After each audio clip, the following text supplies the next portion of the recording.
Au sommaire de cette édition, un nouvel instrument étatique pour la sécurité alimentaire, le laboratoire d'analyse des sols est inauguré. Il doit permettre une meilleure conquête des marchés.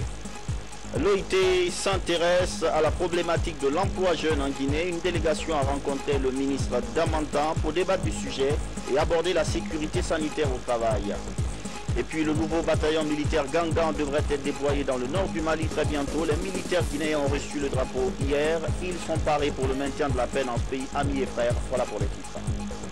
Madame, monsieur, bonsoir. Merci de nous rejoindre dans cette édition. Il existe désormais en Guinée une structure appelée Service national des sols. Son rôle est d'assurer la sécurité alimentaire et la conquête des marchés. Ce service vient d'être inauguré. C'est le fruit du partenariat Guinée-Maroc. Hadi Kamara. C'est un laboratoire d'analyse des sols et des végétaux. Il est situé à la carrière dans la commune de Matam.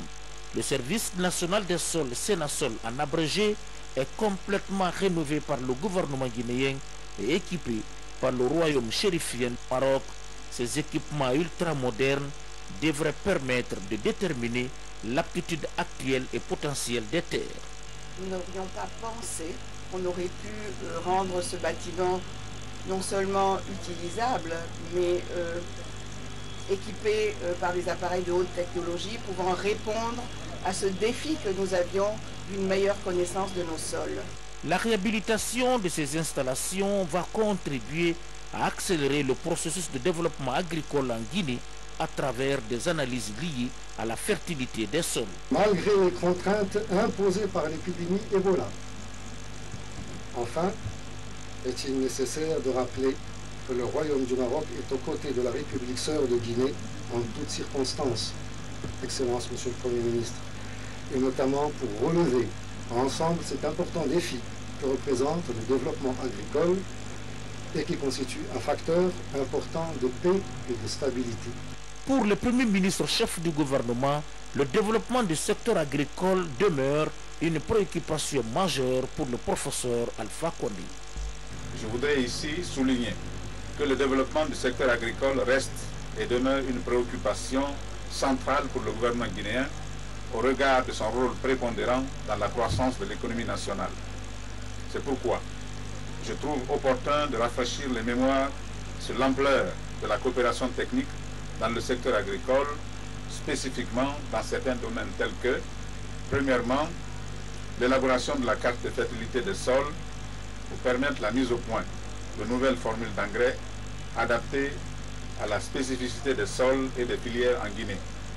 Deuxièmement, la mise en place d'une caravane de l'agriculture en Guinée pour l'analyse des sols, la diffusion des bonnes pratiques agricoles à travers des champs d'école s'appuyant sur le transfert de technologies.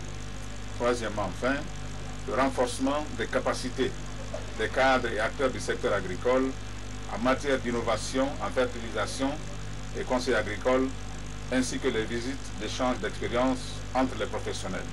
Le Centre national des sols Sénasol a été créé en 1976 au titre de projet avec le financement du PNUD et une assistance technique de la FAO. Son objectif est de contribuer à l'élaboration et à la mise en œuvre d'une politique nationale de gestion de la fertilité des sols. Bientôt le déploiement du nouveau bataillon Gangan dans le nord du Mali. La troupe a reçu hier le drapeau national des mains du ministre délégué à la Défense. Ces militaires vont grossir les rangs de la mission intégrée des Nations Unies pour la stabilité au Mali, la MINUSMA. Reportage adjudant Seko Kamano. Semaine après sa certification par la mission d'évaluation des Nations Unies, le bataillon Gangan est prêt à être déployé pour Kidal. Avant de quitter sa base principale de Samourenga, il reçoit la visite du ministre délégué à la Défense nationale, venu remettre au nom du président de la République le drapeau national au commandement de cette unité. Une manière de galvaniser la troupe dans le strict respect des règles d'engagement de l'ONU. À vous, compagnons d'armes, qui allez nous quitter pour cette noble mission au Mali, le SEMGA me charge de vous transmettre ses félicitations pour avoir suivi avec assiduité toutes les formations dispensées en votre faveur et pour avoir respecté à la lettre la longue quarantaine qui vous a été imposée pour vous protéger contre le virus Ebola. Fort de 850 hommes, ce bataillon est le premier bataillon guinéen de type onusien. Ce retour dans les missions de maintien de la paix est le fruit de la réforme des forces de défense et de sécurité engagées par les autorités de la Troisième République avec l'appui de la communauté internationale. Nous vous envoyons au Mali avec la conviction que vous avez les compétences, l'équipement et la formation pour opérer dans un environnement complexe et dangereux. Nous vous envoyons aussi au Mali parce que c'est un pays avec lequel la Guinée est liée par les liens linguistiques, religieux et culturels les plus profonds. Sachez que le président de la République, chef des armées, vous fait totalement confiance pour que cette mission soit parfaitement remplie.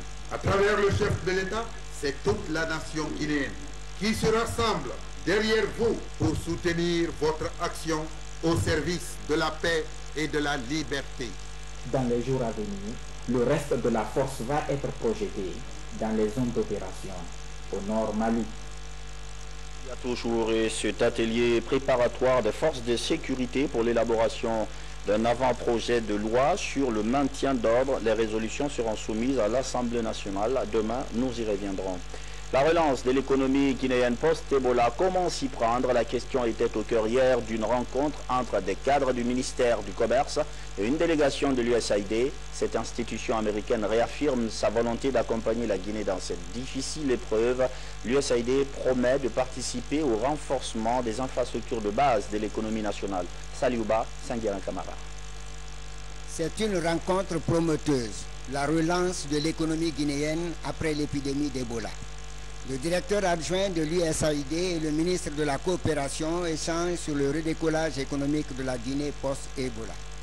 L'intervention de l'USAID portera notamment sur la construction d'infrastructures sanitaires et scolaires. Le responsable américain pour venir nous rassurer que le département de l'USAID a confirmé pour la Guinée, pour les 5 ans à venir, un programme qu'on appelle le programme de développement stratégique. Ce programme va démarrer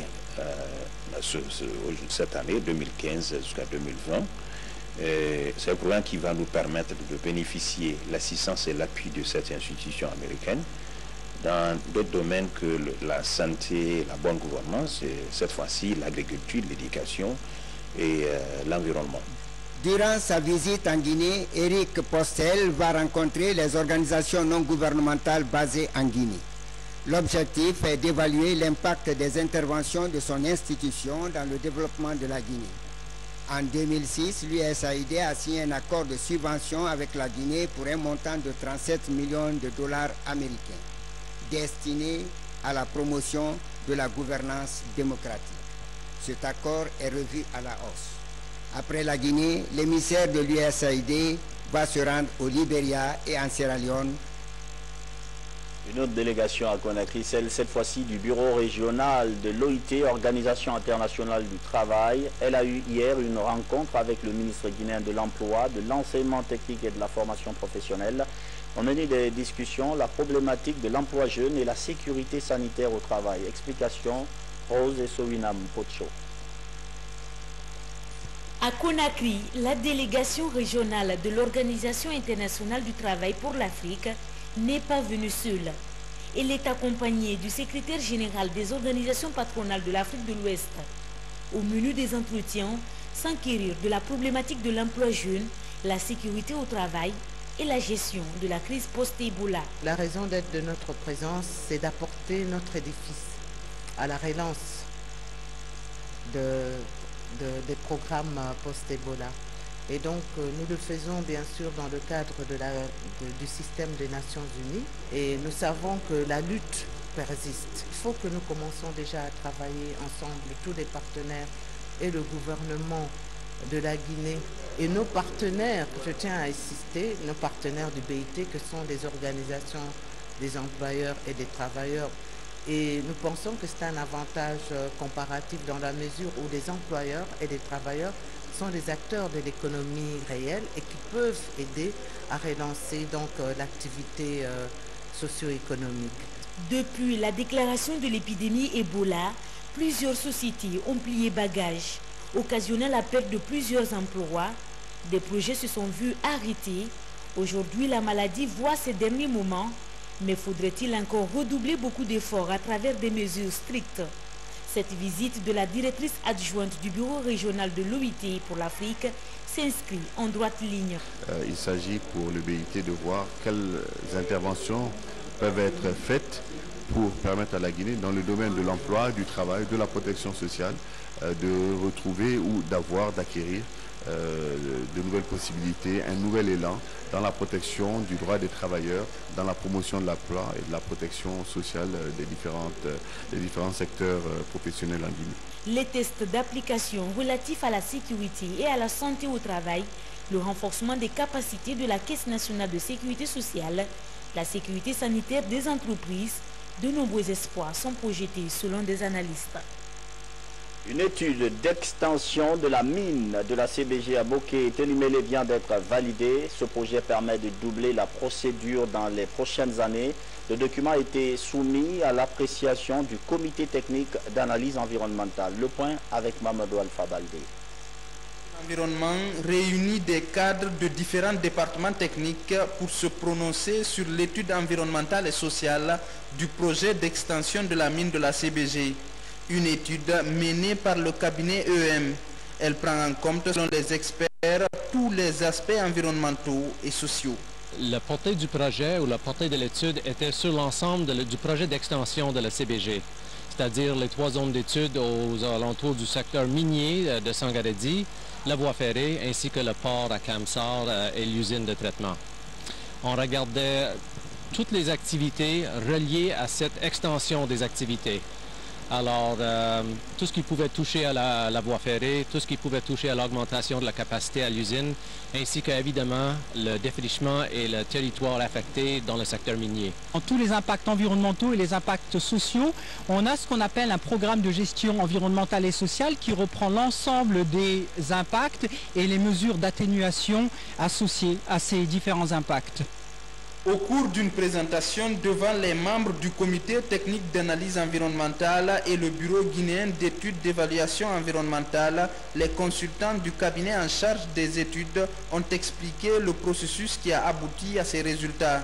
L'étude a été validée à l'unanimité et doit faire désormais l'objet d'une attention particulière des techniciens. La suite est extrêmement importante parce que l'essentiel n'est pas de réaliser une étude d'impact environnemental et social et de valider ce rapport d'étude d'impact environnemental et social. Le plus important vient après, c'est le suivi de la mise en œuvre effective du plan de gestion environnementale et sociale. Les audiences publiques pour se prononcer sur l'importance d'une telle étude est un passage obligé, car elles permettent à toutes les parties prenantes d'être au même niveau d'information. Métrologie, à ne pas confondre avec la météorologie. La métrologie, c'est la science de la mesure. Et bien demain, c'est la journée mondiale consacrée à ce domaine de connaissance. Une célébration reportée au 27 mai chez nous, mais le ministre de l'Industrie a fait une déclaration commentée par Yaya Silla. Demain, mercredi 20 mai 2015, sera célébrée la 15e journée mondiale de la météorologie. Une journée instituée depuis 2000 par l'Organisation des Nations Unies afin d'instaurer un système de mesure cohérent. Cette journée est organisée et célébrée conjointement par le Bureau international des poids et mesures et l'Organisation internationale de la météorologie légale, avec la participation d'organisations nationales concernées par la météorologie. Dans les prochains jours, le département de l'industrie et ses partenaires mèneront des campagnes de sensibilisation sur les mesures et les normes. L'objectif est de conscientiser la population sur les normes et les mesures cohérentes. De nombreux instruments de mesure font l'objet de lois ou sont soumis à des contrôles réglementaires. C'est le cas par exemple des balances utilisées par les commerçants pour peser les produits, des instruments servant à mesurer la pollution environnementale et des compteurs permettant de facturer la consommation de l'énergie. C'est pourquoi l'Organisation internationale de la météorologie légale formule des recommandations internationales dont l'objectif est d'aligner et d'harmoniser des exigences relatives à ces types d'instruments. Je saisis cette opportunité. C'est très sincèrement le gouvernement de la Troisième République et singulièrement son Excellence le professeur Alpha Condé, président de la République, chef de l'État, pour avoir doté notre pays d'un bâtiment devant abriter le laboratoire de météorologie et d'essai. L'actualité, c'est aussi cette formation à l'intention des secrétaires de Guinée, une initiative du gouvernement guinéen pour renforcer leurs capacités opérationnelles. La session a duré 3 jours. Moussa Komara. Le secrétaire mal formé est un capital qui se gaspille. Ce vieil adage semble être bien compris par la Ligue guinéenne des secrétaires. D'où l'intérêt de cette formation qui a porté sur 5 thématiques, à savoir la communication, les techniques d'archivage, la signification des noms des lieux en Guinée, secrétaires et relations humaines au travail. Nous avons constaté avec regret que la formation basique de certains secrétaires a raté. Alors, je lutte, ça fait 25 ans, pour que tous les secrétaires de Guinée, puisque nous avons hommes et femmes parmi nous, soient au même niveau, au niveau top. Cette rencontre a permis de développer les compétences des participants et d'acquérir de nouvelles connaissances liées aux techniques et à la gestion dans le domaine du secrétariat. Ces dépositaires du secret des bureaux sont résolus à plus d'habileté dans le métier. Les thèmes étaient très intéressants, surtout l'archivage que je ne comprenais pas vraiment certaines parties. Ça m'a beaucoup édifié. Donc comment l'archivage doit se faire en République de Guinée, là j'ai été vraiment bien édifié. Je dirais que vraiment à la sortie de cette formation, nous ne ménagerons aucun effort pour faire le mieux de nous afin d'exercer avec professionnalisme notre métier. Créée en 1991, la Ligue guinéenne des secrétaires a fait du chemin. Plus de 5000 professionnels fédèrent aujourd'hui cette structure. J'encourage les secrétaires et je les invite à plus de discrétion, plus de compréhension des patrons parce que c'est pas facile d'être patron et c'est les secrétaires qui en pâtissent les humeurs, les conséquences des humeurs des patrons. Donc quand ils sont pas souples et dociles, souvent l'administration peut ne pas fonctionner. Et je souhaite aussi que ces formations qui ont été réussies leur servent à bon escient et ceux qui n'ont pas eu la chance d'être là, que la restitution se fasse à leur niveau. Cette rencontre de 3 jours a aussi permis aux secrétaires de savoir des informations sur le virus Ebola. On parlait tout à l'heure du soutien des partenaires de l'USAID et de l'OIT, un soutien qui s'explique par les efforts de la Troisième République dans la gestion correcte de l'épidémie d'Ebola. Les efforts reconnus à l'interne également. Hier, à Tanene Bouramaya, les populations sont massivement sorties pour dire au Premier ministre tout leur soutien à l'endroit du président Alpha Condé. Une mobilisation à l'appel de la coordinatrice nationale du RPG Arc-en-Ciel, Liga Mata.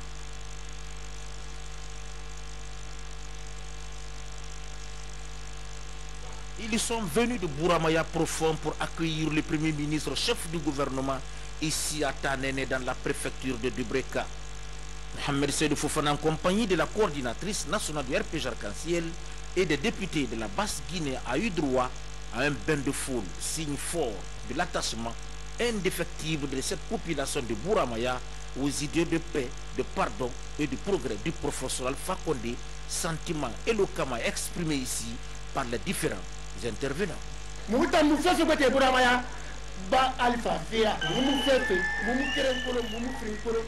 À Bouramaya, nous ne sommes pour le professeur Alpha Condé. À ce jour, tous les comités de base sont mis en place pour la réélection du professeur Alpha Condé en 2015.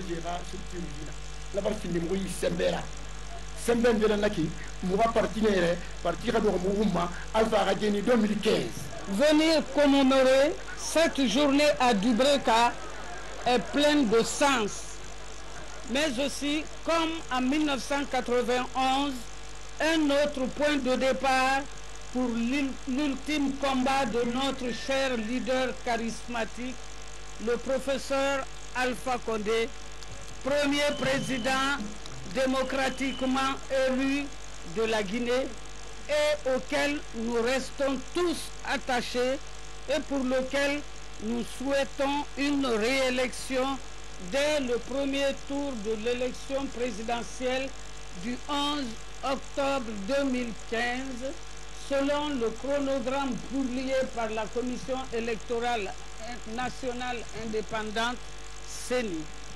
Chères militantes et militants, l'heure de la vérité a sonné. Et cette belle vérité, c'est le projet Kaleta. Un investissement record de plus d'1 milliard de dollars avec à la clé une puissance énergétique de 240 mégawatts. Pour les symboles, qui dit mieux? L'acte n'a pas d'égal que lui-même et en lui-même seul. Nous exprimons notre profonde reconnaissance à l'artisan du développement accéléré, celui à qui il a été décerné le slogan très émouvant de Akafo Akaker. J'invite encore une fois nos sœurs et frères de l'opposition à mettre par-dessus tout l'intérêt supérieur de la nation et surtout à se débarrasser de l'ethnostratégie qui est antinomique à la cohésion sociale et à l'unité nationale. Le Premier ministre a saisi l'occasion pour exhorter la population à toujours œuvrer dans le sens de la responsabilité, de la promotion de la citoyenneté et du pardon en vue de construire une nation unie, forte et prospère. Mohamed Seydou Fofana s'est appesanti ensuite sur la lutte contre Ebola dans nos villages. La forte mobilisation des populations de Tanen pour témoigner leur reconnaissance au chef de l'État et prendre l'engagement de le soutenir dans toutes les politiques qu'il initie pour le bien-être des populations guinéennes. A commencé évidemment par Ebola et comme vous le savez, à côté de Tanen, de nouveaux cas ont été signalés dans un village, dans un district de Tanen qui s'appelle Kaonso. Donc l'objet principal de notre visite ici, c'est d'appeler la population à la vigilance, à l'engagement, surtout que avant-hier, quelques réticences avaient été signalées, heureusement qui ont été vaincues grâce à l'implication des autorités et des fils et filles de ceux. Alors nous avons renforcé cela. Comme vous avez eu, les populations, contrairement à ce qu'on peut croire, nous ont dit qu'ils soutiennent le président de la République. C'est ce qui est important. En retour, on les a remerciés, leur demandant de rester mobilisés pour la construction de la nation, se donner la main et travailler à faire la paix, d'œuvrer pour que la Guinée puisse avancer sous le chef de l'État. Dès après ce meeting, le Premier ministre Fofana a procédé à l'inauguration de la mairie de la commune rurale de Tanéné. 379 millions de francs guinéens, c'est le coût de réalisation de cette infrastructure entièrement financée par le BND, Budget national de développement. C'est dire que le gouvernement s'emploie aussi, sans relâche, à promouvoir l'administration déconcentrée et décentralisée du pays. Les citoyens de Fula-Madina dans la commune de Ratoma nous donnent un bel exemple de collaboration entre civils et forces de l'ordre. Ils viennent d'aider des agents de la brigade anticriminalité à dénicher de présumés bandits. C'était hier lundi. Explication, Fatimatou Diallo, Samara Tono. Fra serait auteur d'attaques à main armée et de tentatives d'assassinat. Cette vie serait leur cible. Le ministre de la Sécurité et de la Protection civile salue la collaboration entre la police et la population. Il faut que les populations s'impliquent dans leur propre sécurité en se mettant à disposition du conseil local de sécurité et de prévention de la délinquance, qui est le noyau dur de la police de proximité. Pendant la nuit qui a précédé l'arrestation de ces présumés bandits, Alpha Ibrahima alias Vipère a reçu une balle. Il serait en possession de cette fausse carte de presse. C'est ce matin, lui n'était pas pris hier nuit. C'est l'autre qui est couché à l'hôpital qui était pris.